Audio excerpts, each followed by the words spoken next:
అయినను మనము వారికి అభ్యంతరము కలుగ చేయకుండా ఉన్నట్లు నీవు సముద్రమునకు పోయి గాలము వేసి మొదటికి పైకి వచ్చు చేపను పట్టుకొని దాని నోరు తెరచి నోరు. ఈరోజు మన ధ్యానాంశం అండి అది నోరు. ఏ నోరండి ఇది? చేప నోరు. చాలా బాగుంటుంది కదా, చాలా ఇష్టం చేప. చేపలో కన్నా కూడా చాలా రుచికరమైంది చేప నోరు, తలకాయ కదండి, చాలా ఇష్టంగా తింటారు. దాని నోరు తెరచి ఎడల 1 షెకెలు దొరుకును, దానిని తీసుకొని నా కొరకును నీ కొరకును వారికి ఇమ్మని అతనితో చెప్పెను.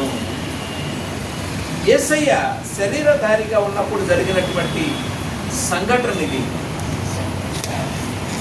ఈ సందర్భం 24వ వచనం నుండి 27వ వచనం వరకు యేసయ్య ఉన్నారు. ఈ సందర్భంలో పేతురు ఉన్నాడు, అలాగే పన్ను వసూలు చేసే వాళ్ళు ఉన్నారు. ఈ ముగ్గురు ఉన్నారండి. 24వ వచనం నుండి 27వ వచనం వరకు ఉన్న ఈ సందర్భంలో యేసయ్య ఉన్నారు, పేతురు ఉన్నాడు, పన్ను వసూలు చేసేవారు, ఈ ముగ్గురు ఉన్నారు. ఈ ముగ్గురు మధ్య జరిగినటువంటి సంభాషణది. వాళ్ళు 24వ వచనంలో ఈ విధంగా ఉంది. వాళ్ళు కపెర్నహూములోకి ప్రవేశించినప్పుడు ఈ పన్ను వసూలు చేసేవాళ్ళు వచ్చారు. ఎవరి దగ్గరికి? పేతురు దగ్గరకు వచ్చారు. పేతురు దగ్గరకు వచ్చి అడుగుతున్నారు, అయ్యా మీ బోధకుడు పన్ను చెల్లించడా అని అడిగితే చెల్లిస్తాడయ్యా అని పేతురు చెప్పిన తర్వాత పేతురు ఏం చేశారంటే అక్కడి నుండి యేసయ్య దగ్గరికి వెళ్ళారు. యేసయ్య దగ్గరికి వెళ్తుంటే యేసయ్య దగ్గరికి రాకముందే పేతురు యేసయ్యతో మాట్లాడకముందే చూడండి 25వ వచనంలో అతడు ఇంటిలోనికి వచ్చి మాట్లాడక మునిపే యేసు ఆ సంగతి అండి పన్ను సంగతి. ఆ పన్ను వసూలు చేసే వాళ్ళకి పేతురుకు మధ్య జరిగినటువంటి సంభాషణ పేతురు వచ్చి చెప్పలా యేసయ్యకి కదండి.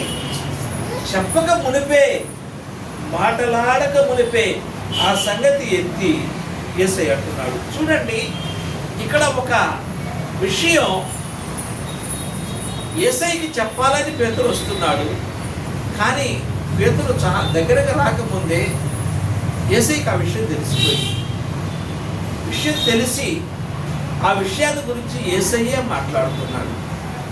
ఆ దినాన పేతురు మనసులో ఉన్నదాన్ని, జరిగిందాన్ని, ఎక్కడో జరిగిందాన్ని తెలుసుకున్న యేసయ్య ఈరోజు నన్ను చూస్తున్నాడు. ఈరోజు ఇక్కడున్న నిన్ను చూస్తున్నాడు. నీ మనసులో ఏముందో ఆయనకు తెలుసు. నువ్వు ఇక్కడికి రాకముందు ఏ ఉద్దేశంతో వచ్చావో కూడా ఆయన తెలుసు. ఈ సందర్భాన్ని బట్టి ఆయన ఎవరండి? ఎరిగిన దేవుడు ఆయన. ఇప్పుడు మనం మనిషిని పై రూపాన్ని చూస్తాం కానీ అసలు ఎక్కడో మాట్లాడుకున్నారు వాళ్ళు. పేతురును ఆ పన్ను వసూలు చేసేవాళ్ళు, వాళ్ళు ఎక్కడో మాట్లాడుకున్నది కూడా ప్రభువుకు తెలిసిపోయింది. దీన్ని బట్టి ఆయన ఎరిగిన దేవుడు. నువ్వెక్కడుంటున్నావు, నువ్వెవరితో ఏం మాట్లాడుతున్నావు, నువ్వేం చేస్తున్నావు అన్నీ ఆయనకి ఎరిగిన దేవుడు అండి ఆయన. గడిచిన ఆదివారం నుండి ఈ ఆదివారం వరకు ఆయన నన్ను ఎరిగిన వాడు. పుట్టిన దగ్గర నుండి నన్ను ఎరిగిన వాడు. కనుక ఈ సందర్భాన్ని బట్టి ఆయన ఎరిగిన దేవుడు అని చెప్పి మనకు ఈ వచనం తెలియజేస్తుంది. రెండవదిగా యేసయ్య అంటున్న మాట 27వ వచనంలో, అయినను మనము వారికి అభ్యంతరము కలుగ చేయకుంటున్నట్లు. యేసయ్య ఏమంటున్నాడు పేతురుతో? మనము వారికి, ఎవరికంటే పన్ను వసూలు చేసే వారికి ఏం కలుగు చేయకూడదు? అభ్యంతరం కలుగు చేయకూడదు. అలాగే యేసయ్యకు ఉందండి ఆ మనసు, వాళ్ళకు మనం అభ్యంతరం కలుగు చేయకూడదని. సమాజంలో జీవిస్తున్నటువంటి మనం ఒక్కసారి మనల్ని మనం పరిశీలన చేసుకుందాం. నా ద్వారా ఇతరులకు అభ్యంతరం కలగకూడదు అనేది యేసయ్య భావం. నా ద్వారా ఇతరులకి అభ్యంతరం కలగకూడదు అనేది యేసయ్య భావం. ఈ లోకంలో జీవిస్తున్నప్పుడు మన జీవితాల్లో, మన కుటుంబాల్లో, మన పరిచర్యలో, మన సమాజంలో లేక సంఘంలో మనల్ని బట్టి ఎవరైనా అభ్యంతర పడుతున్నారా అని మనల్ని మనం పరిశీలన చేసుకోవాలి. యేసయ్య అన్నాడంటే ఒకసారి శిష్యులు తెలిసి, అయ్యా నన్ను గురించి ఏమనుకుంటున్నారు, నన్ను గురించి ప్రజలు ఏమనుకుంటున్నారు అని ఒక ప్రశ్న అడిగాడు. మరి రెండో ప్రశ్న అడిగాడు, అదే చెప్పండి, అసలు నువ్వేమనుకుంటున్నావు? ఆ సెన్స్ ఉండాలండి.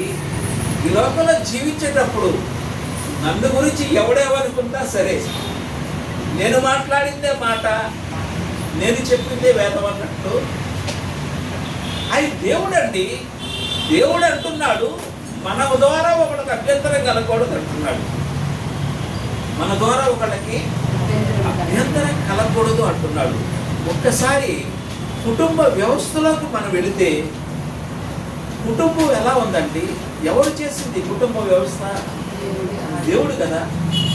ఈ కుటుంబ వ్యవస్థలో నా ద్వారా ఒకరికి అభ్యంతరం కలగకూడదని దేవుడు అన్నాడు కదా, యేసయ్య అన్నాడు కదా. మరి ఈ కుటుంబ వ్యవస్థను పరిశీలిస్తే భర్త నా ద్వారా కుటుంబానికి, నా ద్వారా భార్యకి అభ్యంతరం కలగకూడదనే మనసు భర్తలో మనం చూస్తున్నావా? భార్యలో నా ద్వారా భర్తకు అభ్యంతరం కలగకూడదు అనే భావం ఉందా? పిల్లలు మా ద్వారా తల్లిదండ్రులకు అభ్యంతరం కలగకూడదు అనే భావం పిల్లల్లో ఉందా? ఏమండి, ఈ భావం ఉంటే అసలు కుటుంబంలో జగడాలు వస్తాయా? అంటే ఎవరి కాళ్ళే తగ్గించుకొని ఒక పక్కకు ఒదిగి మదిగి జీవిస్తారు కదా.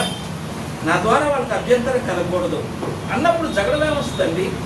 కానీ ఎక్కడ చూసినా జగడమే, ఎక్కడ చూసినా భార్య భర్తల మధ్య జగడమే, తల్లిదండ్రులు పిల్లల మధ్య జగడమే, సేవకుడు సంఘం మధ్య కూడా, గుళ్ళో కూడా జగడమే.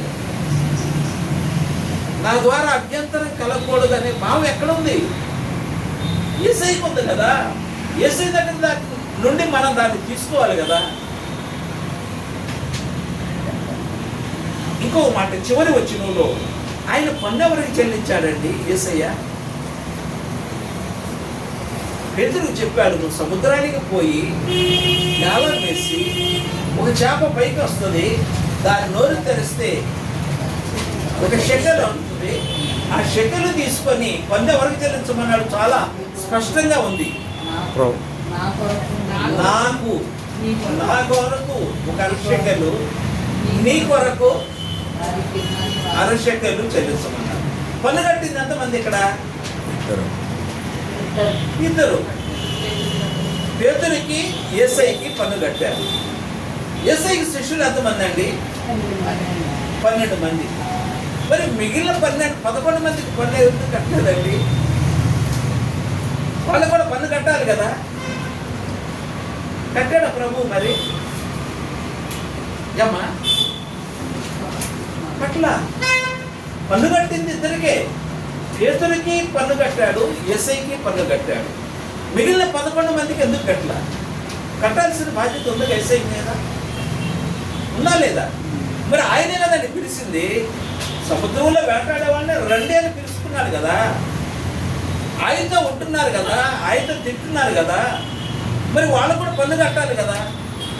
పన్ను కట్టే సమయానికి వాళ్ళు లేరు. ఆయనతో పన్ను కట్టే సమయానికి వాళ్ళు లేరండి. లేని వాళ్ళకి పన్ను అంటే కడతాడు ఆయన. ఆయనతో ఉంటే ఆయన బాధ్యత. ఆయనతో ఎవరుంటారో వాళ్ళ బాధ్యత ఆయనది. ఆయనతో లేని వాళ్ళది ఆయన బాధ్యత. మేము దేవుని బిడ్డలమేనండి, మనం చెప్పుకోవడానికి మాట. కానీ మనం ఆయనతో ఉన్నామా? ఆయనతో లేరు. 11 మంది 11 మంది ఎక్కడో ఉన్నారు, కానీ పేతురు మాత్రమే ఆయనతో ఉన్నారు. ఎంతమంది ఉన్నారు ఆయనతో? ఈ ప్రభు దినాన ఉండాల్సిన వాళ్ళందరూ ఉన్నారా?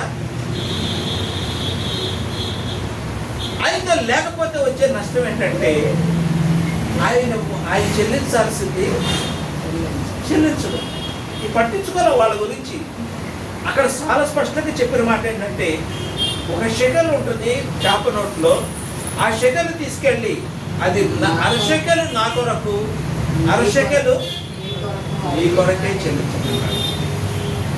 కనుక ఎప్పుడు ప్రభువు నీతో ఉండాలి, ఎప్పుడు ప్రభువు నీతో ఉండాలి. నువ్వు ప్రయాణం చేస్తున్నా ప్రభువు నీతో ఉండాలి, నువ్వు నిద్రిస్తున్నా ప్రభువు నీతో ఉండాలి. నువ్వెక్కడున్నా ప్రభువు నీతో ఉంటే దానివల్ల మనకు జరిగే మేలేంటంటే, నీ సమస్తం ఆయన పే చేస్తాడు, ఆయనే చెల్లిస్తాడండి. మనం చెల్లించాల్సిన బాధ్యత మనకు లేదు. కనుక ఆయన ఎరిగిన దేవుడు. మొదటిది, ఆయన ఒకరికి అభ్యంతరం కలుగజేసేవాడు కాదు. రెండవది, మూడవది, ఆయన నీ అవసరతలన్నీ చెల్లించే దేవుడు ఆయన. ఉదయం లేచిన దగ్గర నుండి టిఫిన్ ఖర్చు అయింది, మధ్యాహ్నం భోజనం లంచ్ అయింది, రాత్రి డిన్నర్ కూడా నువ్వు ఆయనతో ఉంటే నీ ఖర్చు అయిందేనండి. ఏమండి, ఈ సంవత్సరం పండగకి బట్టలు లేవండి. విన్నావు చాలా మంది దగ్గర ఈ మాట కదండి. ఎందుకని? నువ్వు ఆయనతో లేవు. నువ్వు ఆయనతో ఉంటే నీ ఖర్చులు ఆయనే, నీ పిల్లలు ఆయనతో ఉంటే నీ పిల్లల ఖర్చులు ఆయనే. కనుక మనం ఆయనతో ఉండాలి అని ఈ వచ్చిన మనల్ని హెచ్చరిక చేస్తుంది. మనం ధ్యానం చేయబోయేటటువంటి అంశం నోరు. నువ్వు సముద్రానికి వెళ్ళి గాలం వేసి మొదటిగా పైకి వచ్చి చేపను పట్టుకొని దాని నోరు తెరచిన ఎడల దాని నోట్లో ఏముంటుందండి? ఏమండి, సముద్రంలో ఉండేది ఒకే చేప కాదా? చేపలన్నీ ఒక సమూహంగా తిరుగుతాయండి ఎప్పుడు కూడా. దేవుడు ఆ సమూహంగా తిరిగే చేపల్లో ఒక చేప నోట్లోనే ఉంచాడు షెకెలు. ఒక చేపను సెలెక్ట్ చేశాడు ఆయన, ఎన్నుకున్నాడు చేపను కదండి. అలాగే నీ కుటుంబంలో నిన్ను ఎన్నుకున్నాడు ఆయన, నీ సంఘంలో నిన్ను ఎన్నుకున్నాడు ఆయన. ఆ ఎన్నుకున్న చేప నోట్లో ఒక షెకెల్ ఇచ్చాడు. ఏమండి, నోట్లో ఏదన్నా పెడితే అది అలానే ఉంటుందా? ఉండదు కదా. ఆ షెకెల్ పెడితే నోట్లో ఉంచితే ఆ షెకెల్ చేప నోట్లోకి వెళ్ళిపోలేదండి, అది అలానే ఉంది. నువ్వు పేతురు వచ్చేదాకా షెకెల్ అలానే ఉండాలని చెప్పాడు చేపకి. పేతురు వస్తాడు, పేతురు వచ్చి గాలం వేస్తాడు, ఆ గాలానికి పడే వరకు షెకెల్ అలానే ఉండాలి. నోట్లో నుండి లోపలికి వెళ్ళటానికి వీల్లేదు. చేపకు ఆజ్ఞాపించాడు దేవుడు. చేప నోట్లో నుండి ఆ షెకెలు అలానే ఉంది. ఆయన వెళ్ళి గాలం వేసి తీసి దాన్ని ఆ పన్ను వసూలు చేసేవాడికి చెల్లించాడు. కనుక ఇక్కడ మనం గమనించాల్సింది ఏంటంటే, చేప నోరు దేవునికి ఉపయోగపడింది. చేప నోరు దేవునికి ఉపయోగపడింది. ఆ సముద్రంలో ఉన్న చేపలు చాలా ఉన్నాయి, వాటి నోళ్ళు అన్ని నోళ్ళు దేవునికి ఉపయోగపడాల కదండి. ఒక చేప నోరు మాత్రమే దేవునికి ఉపయోగపడింది. ఈ ప్రభు దినాన నీ నోరు ఆ ప్రభువుకి ఎలా ఉపయోగపడుతుంది? నీ నోరు ప్రభువుకి ఎలా ఉపయోగపడుతుంది అని ఒక్కసారి మనల్ని మనం పరిశీలన చేసుకోవాలి. చేప దేవుడు ఏది చెప్పారో అది అక్షరాల విరుది నెరవేర్చి, యోనా గ్రంథంలో ఒక చేపను మరో చేపను పిలిచాడు దేవుడు. నువ్వు వెళ్ళి ఆ యోనాను మింగి మరలా క్షేమంగా తీసుకెళ్ళి 3 దినాలు ఆ కడుపులో ఉంచి మరలా తీసుకెళ్ళి నోట్లోకి వెళ్ళిన తర్వాత దాన్ని ఏం చేస్తారండి? మనం ఆహార పదార్థాన్ని నవ్వులి మిగుతాం. ఆ చేప కూడా నవ్వులేసింది అనుకోండి యోనాని, అక్కడ నవ్వటానికి లేదు. ఈ చేప ప్రభు చెప్పిన మాట వింది, ఆ షెకెలు ఉంచిన చేప ప్రభు చెప్పిన మాట వింది. కనుక దేవుళ్ళో జీవిస్తున్నటువంటి మనం ఈ 2 చేపలు కూడా ఆ ప్రభువుకి ఉపయోగపడినట్లు మనం దేవుని వాక్యంలో చూస్తున్నాం. అలాగే దానియేలుని సింహాల బోన్లో వేశారు. ఒక రాత్రంతా సింహాలు ఎదురుగా ఉన్నాయి, కానీ అవి నోరు తెరిచినాయండి, నోరు తెరవలా. నోరు అలాగే చూసి ఆ ఎదురుగా ఉన్నటువంటి వ్యక్తికి ఏ హాని చేయదు. చూడండి, చేప నోరు దేవునికి ఉపయోగపడింది, సింహపు నోరు దేవునికి ఉపయోగపడింది. అలాగే కాకిని పిలిచాడండి. కాకిని పిలిచి ఈ రొట్టె తీసుకెళ్ళి సేవకుడికి ఇచ్చిరమ్మంటే, అలాగే మాంసం మొక్క నోట్లో పెట్టుకొని తీసుకెళ్ళి ఆ సేవకునికి ఇచ్చిరమ్మంటే, ఆ నోట్లో రొట్టె అలానే ఉంది, ఆ నోట్లో మాంసం ముక్క అలానే ఉంది. కాకి నోరు దేవునికి ఉపయోగపడింది, సింహం నోరు దేవునికి ఉపయోగపడింది, చేప నోరు దేవునికి. ఒక్కసారి నీ నోరండి చెప్పండి సమాధానం. నీ జ్ఞానం వచ్చిన దగ్గర నుండి ఏ రీతిగా ప్రభువుకు ఉపయోగపడుతుందో నీ నోరు. నీ నోరు ఇలా ఉండాలి అంటే అలా ఉంటుంది. నీ నోటితో ఈ పని చెయ్యాలి అని కాకి చెప్తే చేసింది, నీ నోటితో ఈ పని చేయాలని చెప్తే సింహం చేసింది, నీ నోటితో ఈ పని చేయాలని చెప్పి చేపతో చెప్తే చేప చేసింది. కానీ మనిషి నోరు మాత్రం దేవునికి ఎలా ఉపయోగపడుతుందో ఒక్కసారి మనల్ని మనం పరిశీలన చేయాలని ఈ మాటలు మనల్ని హెచ్చరిక చేస్తున్నాయి. ఇక్కడ చేప, కాకి, సింహం నోటిని గురించి మనం దేవుని వాక్యాన్ని విన్నాం. కానీ దేవుని నోరు ఎలాంటిదో కూడా ఒక్కసారి మనం జ్ఞాపకం చేసుకుంటాం. దేవుని నోరు ఎలాంటిదంటే యెషయా గ్రంథం 53వ అధ్యాయము 7వ వచనాన్ని మనం పరిశీలిస్తే ఆ వచనంలో ఉన్నటువంటి మాటలు ఈ విధంగా రాయబడి ఉన్నాయి. యెషయా గ్రంథం 53వ అధ్యాయము 7వ వచనం, బాధింపబడినను అతడు నోరు తెరవలేదు. తర్వాత వరుసలో మౌనముగా ఉండునట్లు అతడు నోరు తెరవలేదు. చూడండి, ఇక్కడ రెండు మాటలు మీరు గమనించాలి. బాధపడినను, బాధింపబడినను. ఎంత బాధ అంటే ఆ పై వచనాల్లో ఉంది. ఆయన ఎంత బాధ పెట్టారు. అదే అధ్యాయం 3వ వచనం నుంచి చదువుకుంటా వెళితే ఆయన్ని ఎంతగా బాధించారో. కొరడాతో కొట్టారు, చేతుల్లో మేకులు కొట్టారు, ముండ్ల కిరీటం పెట్టారు. ఎంతగా బాధించినను అతడు నోరు తెరవలేదు.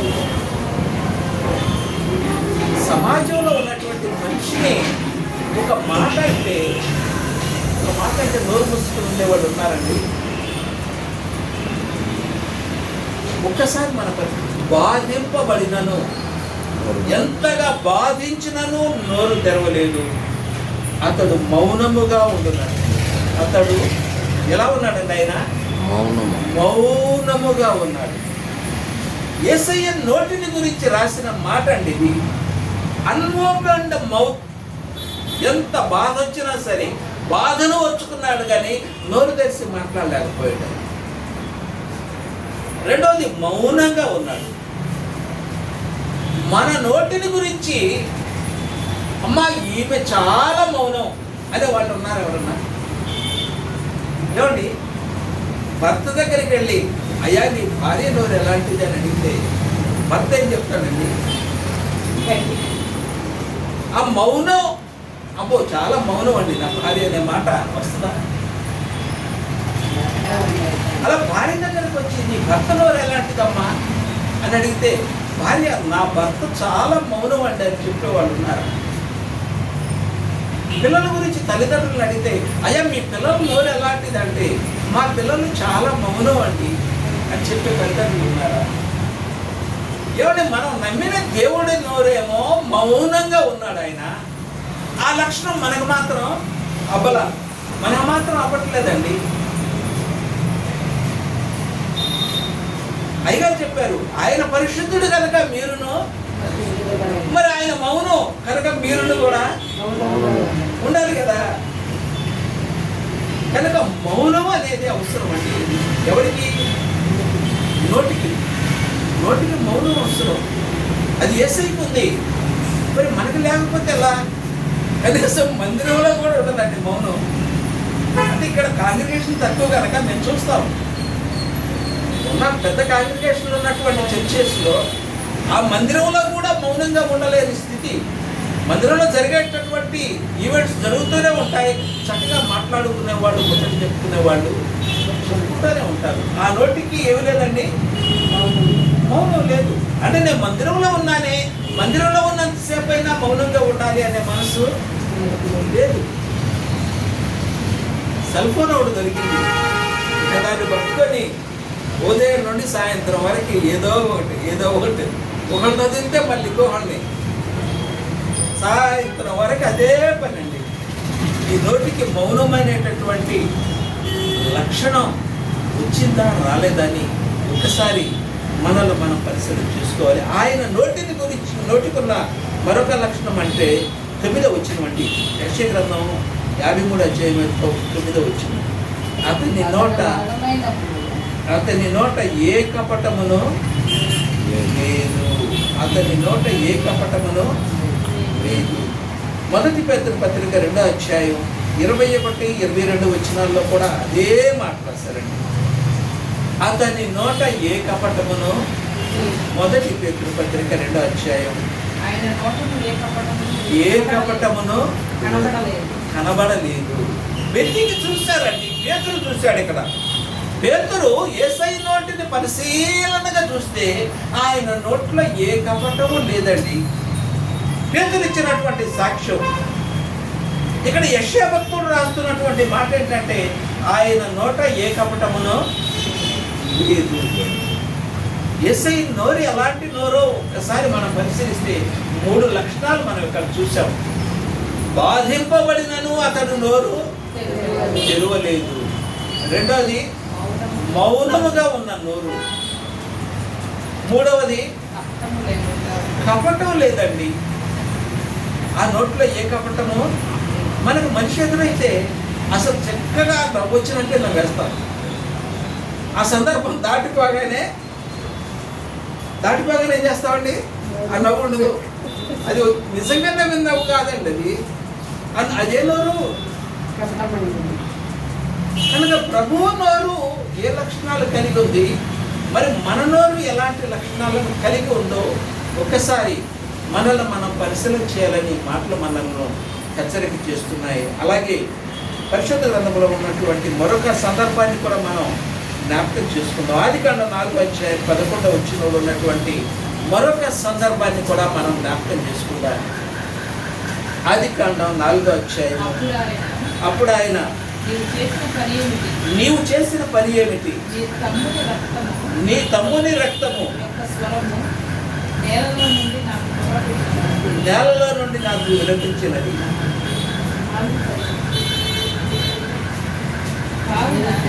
కావున నీ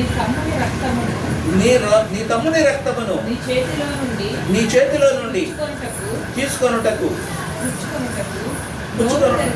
అమ్మ నోరు తెరచి. ఎవరండి నోరు తెరిచింది? భూమి తన నోరు తెరచి ఆ రక్తాన్ని తాగింది. ఇక ఇద్దరు సహోదరుల మధ్య వచ్చినటువంటి వివాదం ఇది. ఆ సహోదరుడు తన సహోదరుని చంపినప్పుడు ఆ రక్తం భూమి మీద పడ్డప్పుడు భూమి నోరు తెరచి ఆ రక్తాన్ని తాగినట్లు మనం ఆ వచనాల్లో చూస్తాం. అలాగే సంఖ్యాకాండంలో ఒక కుటుంబాన్ని నోరు తెరచి భూమి మింగేసిందండి. సంఖ్యాకాండం 16వ అధ్యాయం 32వ వచనంలో ఇక్కడ ఒక కుటుంబాన్ని, కోరహ కుటుంబాన్ని గురించి రాసినటువంటి మాటలని, అలాగే సంఖ్యాకాండం 26వ అధ్యాయం 10వ వచనంలో కూడా ఇక్కడ దేవునికి వ్యతిరేకంగా ప్రవర్తించినటువంటి ఒక సమూహాన్ని భూమి నోరు తెరచి వారిని అమాంతంగా మింగేసింది. కనుక దేవుళ్ళో చూస్తున్నటువంటి మనం భూమి నోటిని గురించి మనం ఈ వాక్యంలో పరిశీలన చేశాము. అలాగే చేప నోటిని గురించి మనం ఈ వాక్యంలో పరిశీలన చేశాము. దేవుని నోటిని గురించి మనం పరిశీలన చేశాము. దేవుని నోటికి ఉన్నటువంటి 3 లక్షణాలు కూడా మనం గ్రంథంలో పరిశీలించాం. అలాగే ఈ దేవుని నోటుకున్న మరో లక్షణాన్ని కూడా మీకు జ్ఞాపకం చేద్దాం. పరమగీతం 5వ అధ్యాయం 16వ వచనము.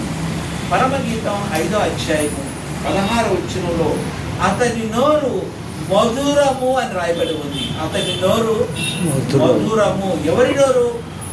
యేసయ్య నోరు. యేసయ్య నోరు తెరిస్తే ఆ నోట్లో నుండి ఏమొస్తుంది? చాలా మాధుర్యంతో కూడినటువంటి మాటలు వస్తున్నాయి. అతని నోరు మధురం అంటే వినటానికి ఎంతో మధురంగా ఉన్నాయి ఆ నోట్లో నుండి వచ్చేటటువంటి మాటలు. మత్తయి సువార్త 5వ అధ్యాయం 2వ వచనంలో ఆయన నోరు తెరచి ఇలాగు బోధింపసాగెను. ఆయన నోరు తెరచి ఇలాగు బోధింపసాగి తనకు ఎదురుగా ఉన్నటువంటి సమూహాన్ని పరిశీలిస్తే ఆయన నోరు తెరిస్తే ఆయన నోట్లో నుండి బోధ బయటకు వచ్చింది. ఆయన నోరు తెరిస్తే ఆయన నోట్లో నుండి మాధుర్యమైనటువంటి మాటలు బయటకు వచ్చాయి. ఆయన నోట్లో నుండి కపటం కూడా అస్సలు వెతికినా కూడా ఎక్కడ కనిపించలేదు. అలాంటి నోరు అయింది. కనుక దేవుణ్ణి జీవిస్తున్నటువంటి మనం, ఆ దేవుణ్ణి నమ్ముకున్నటువంటి మనం, ఆ దేవుని నోటి లక్షణాలను మనం అలవర్చుకొని వాటిని అనుసరిస్తూ ఆయనకి ప్రతిబింబాలుగా ఈ లోకంలో మనం జీవించాలని ఈ మాటలు మనలను హెచ్చరిక చేస్తున్నాయి. ఇర్మియా గ్రంథం 1వ అధ్యాయం 6వ వచనాన్ని మనం ఒక్కసారి పరిశీలన చేస్తే ఇక్కడ ఒక నోరు మనకు కనిపిస్తుంది. అది నేను బాలుడనయ్యా, నేను మాటలాడుటకు శక్తి చాలని వాడిని, శక్తి లేని వాడిని. అంటే ఇక్కడ మాటలాడే శక్తి లేనటువంటి నోరిది. అంటే అన్గ్రోన్ మౌత్ ఇది. ఎదగలా, ఇంకా ఎదుగుదల లేదు. కనుక దేవుల్లో ఫిజికల్గా ఎదగని స్థితి ఇర్మియాది. అక్కడ మనది దేవునిలో ఎదగని స్థితి. దేవుని పాట ఆ నోట్లో నుండి రాదు. దేవుని ప్రార్థన ఆ నోట్లో నుండి రాదు. ఎందుకంటే ఆ నోటికి ఏం అలవాటు లేదు, ప్రార్థన అలవాటు లేదు. దేవుని పాడే స్తుతించే అలవాటు ఆ నోటికి లేదు. మోషేని పిలిచి, అయ్యా నువ్వు ఫరో దగ్గరికి వెళ్ళు అంటే, నేను మాట్లాడటం శక్తి నోటి మాన్యం గలవాడిని, నేను ఎలా వెళ్తాను ప్రభా, నేను ఎట్లా మాట్లాడతానంటే, అసలు తర్వాత వచ్చిన వాళ్ళు పరిశీలిస్తే దేవుడు అంటాడు, మనిషికి నోరిచ్చింది ఎవరు? మనిషికి నోరిచ్చింది ఎవరు? నేను కదా నీకు నోరిచ్చింది.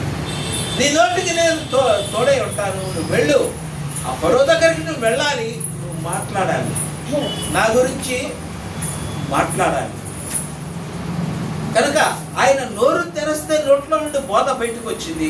ఇక్కడ మోషేతో దేవుడు చెప్తున్నటువంటి మాట ఏంటంటే, నువ్వు ఫరో దగ్గరికి వెళ్ళి నువ్వు నోరు తెరచి మాట్లాడు, నేను చెప్పిన మాట ఫరోతో మాట్లాడు. ఇక్కడ ఉన్నటువంటి మనందరం కూడా వెళ్ళాలి, బయటికి వెళ్ళాలి. నువ్వు ఉంటున్న నివాసంలో నీ పక్క నివాసానికి వెళ్ళాలి, నీ స్నేహితుల దగ్గరికి వెళ్ళాలి, నీ పొరుగు వారి దగ్గరికి వెళ్ళాలి. ఎందుకంటే నీ నోరు తెరిస్తే నీ నోట్లో నుండి ప్రభు మాట వారి దగ్గరికి చేరాలి. మనందరం కూడా ఆయన మాటలు చేరవేసేటటువంటి నోటిని కలిగి ఉండాలి. మన నోటిని నుండి దేవుని మాటలు స్ప్రెడ్ అవ్వాలి, విస్తరించాలి. కనుక దేవునిలో జీవిస్తున్నటువంటి మనం, మన నోరు దేవునికి ఉపయోగపడేటటువంటి నోరుగా ఉండాలని చెప్పి ఈ మాటలు మనల్ని హెచ్చరిక చేస్తున్నాయి. మానవుడి నోటిని గురించి కొన్ని మాటలు మీకు జ్ఞాపకం చేయాలని నేను ఆశపడుతున్నాను. మానవుడి నోరు ఎలా ఉంటుందంటే, కీర్తనల గ్రంథం 35వ కీర్తన 21వ వచనాన్ని ఈ సందర్భంగా మనం జ్ఞాపకం చేసుకుందాం. కీర్తనల గ్రంథం 35వ కీర్తన, నన్ను దూషించుటకై వారు నోరు దావీదు అంటున్నటువంటి మాటలండి. దావీదు శత్రువులను గురించి ఈ మాట తెలియజేస్తున్నాడు. నన్ను దూషించటానికి వాళ్ళ నోరు ఏమవుతుందండి? పెద్దదవుతుంది.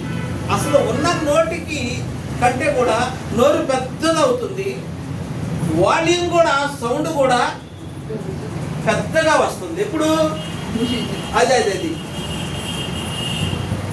నోరు పెద్దగా ఏది ఎప్పుడంటే ఎప్పుడండి? దూషించేటప్పుడే. మనిషికున్న నోరు, ఆ నోటికున్న వాల్యూమ్ పెరిగేది ఎప్పుడంటే దేవుణ్ణి స్తుతించేటప్పుడు కదా. ఏమండి? పెరుగుతా స్తుతించేటప్పుడు, దేవుణ్ణి స్తుతించేటప్పుడు ఉన్న నోరు కాక నోరు పెద్దదవుతా? అవును. అలా అయితే ఈ మైకులు అక్కర్లేదండి, ఇంకా తగ్గిపోతుంది. అసలు దేవుని సన్నిధిలోకి రాగానే ఆ నోరు ఇంకా తగ్గిపోతుంది. సౌండ్ పెట్టండి. రాదు, నోరు పెగలతో. దేవుని స్తుతించడానికి నోరు రాదు, దేవుని ప్రార్థించడానికి నోరు రాదు.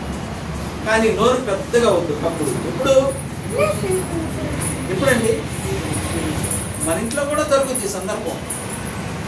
ఏమండి? వస్తాయి, నోరు పెద్దగా అయిపోద్ది. ఇప్పుడు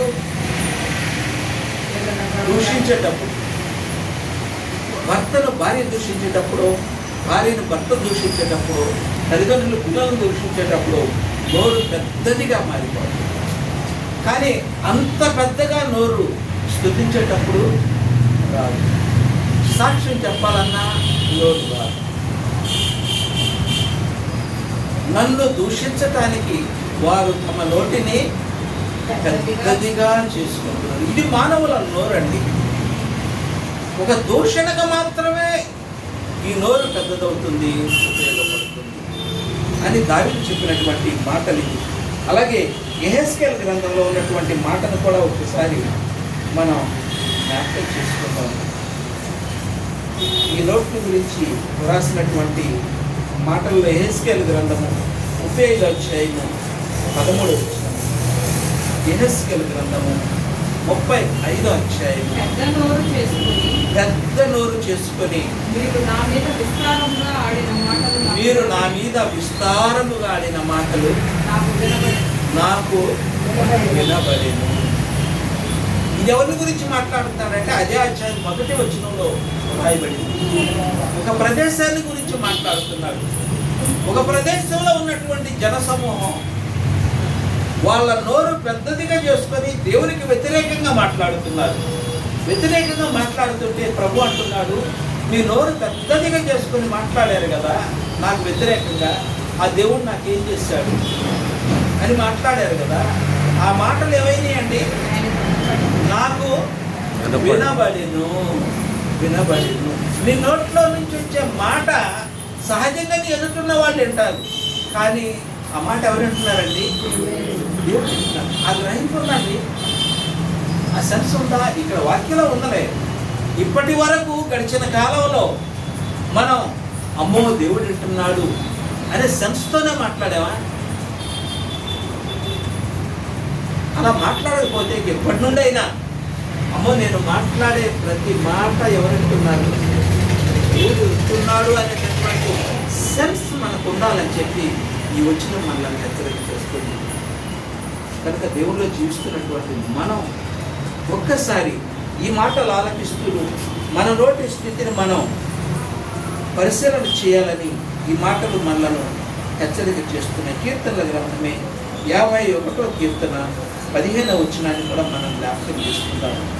కీర్తనల గ్రంథము 51వ కీర్తన. ప్రభువా నా నోరు నీ స్తుతిని ప్రచురపరుచుతున్నది. చూడండి, ఆ నోట్లో నుండి ఏమొస్తుంది? ప్రభువా నా నోరు నీ స్తుతిని ప్రచురం చేస్తుంది. ఆ నోట్లో నుండి ఏమొస్తుందంటే నీ స్తుతి వస్తుంది. ప్రభువా నోరు తెరిస్తే స్తుతి. ఉదయం లేచిన దగ్గర నుండి సాయంత్రం పడుకునే వరకు 12 గంటలు ఎప్పుడు నిద్రిస్తాను? 12 గంటలు. మన మానవుడి నోరు మౌనంగా ఉండేది ఎప్పుడండి? నిద్రపోయేటప్పుడు. ఆ నిద్రపోయేటప్పుడు కూడా ఉండదండి, కలవరిస్తారు కొంతమంది. ఆ నిద్రపోయేటప్పుడు మౌనంగా ఉంటుంది. మిగిలిన 12 గంటలు ఈ నోట్ల నుండి ఏమొస్తుంది బయటికి? ఇక్కడ రచయిత అంటున్నాడు, ప్రభా నా నోరు నీ స్తుతిని, నా నోరు తెరిస్తే స్తుతే బయటకు వస్తుంది. 12 గంటలు నిద్రిస్తాం, మిగిలిన 12 గంటల్లో ఈ నోరు దేవునికి ఎంతసేపు ఉపయోగపడుతుంది, ఎంతసేపు దేవుణ్ణి మనం స్తుతించగలుగుతున్నాం. ఒక్కసారి మనల్ని మనం పరిశీలన చేయాలని చెప్పి ఈ మాటలు మనల్ని హెచ్చరిక చేస్తున్నాయి. కనుక దేవుల్లో జీవిస్తున్నటువంటి మనం చేపను ఒక్కసారి జ్ఞాపకం చేసుకుంటే, చేప నోరు దేవునికి ఉపయోగపడింది. కాకి చిన్నపిల్లల దగ్గర ఏదైనా ఉంటే అది పట్టుకుపోవటమే తప్ప, స్కూల్లో పట్టుకుపోతే పిల్లల దగ్గర పట్టుకుపోతే తప్ప, దాని నోట్లోది మాత్రం అలాగే భద్రంగా తీసుకెళ్ళి ఒక దేవుని సేవకుడికి ఇచ్చిరమ్మండి, అక్కడ ఇచ్చి వచ్చింది. మాంసం మొక్క భద్రంగా వెళ్ళింది, రొట్టె మొక్క కూడా భద్రంగా వెళ్ళింది. కాకి నోరు దేవునికి ఉపయోగపడింది, చేప నోరు దేవునికి ఉపయోగపడింది, సింహం నోరు దేవునికి ఉపయోగపడింది, మానవుని నోరు అది మీరు చెప్పాలి. మీ నోరు దేవునికి ఎలా ఉపయోగపడుతుంది? నేను పరిశుద్ధుడిని కనుక మీరును, నా నోరు మౌనం కనుక ఇక నుండి మీరు మౌనంగా ఉండాల్సింది. కనుక మనము ఈరోజు ఈ మాటలు విన్న తర్వాత, ప్రభా ఇదిగో నా నోటిని నీకు సమర్పణ చేస్తున్నానయ్యా, నా నోరు తెరిస్తే స్తుతినే నా నోట్లో నుండి బయటకు వస్తుంది. చేప తన నోటిని నీ కొరకు ఎలా ప్రతిష్ఠించి ఉపయోగించిందో, సింహం తన నోటిని నీకు ప్రతిష్ఠించి నీ నోటిని ఎలా ఉపయోగించిందో, అలాగే నా నోటిని కూడా ప్రభా నీకు ప్రతిష్ఠ చేస్తున్నానయ్యా. ఇక ఈ నోటిని నీ కొరకే నేను ఉపయోగిస్తాను, వాడతాను ప్రభా అని ఒక్కసారి మనల్ని మనం దేవునికి సమర్పణ చేసుకుందాం. దేవుడి మాటలు మన వినికిడిలో ఆశీర్వదించునుగాక. ఆమేన్.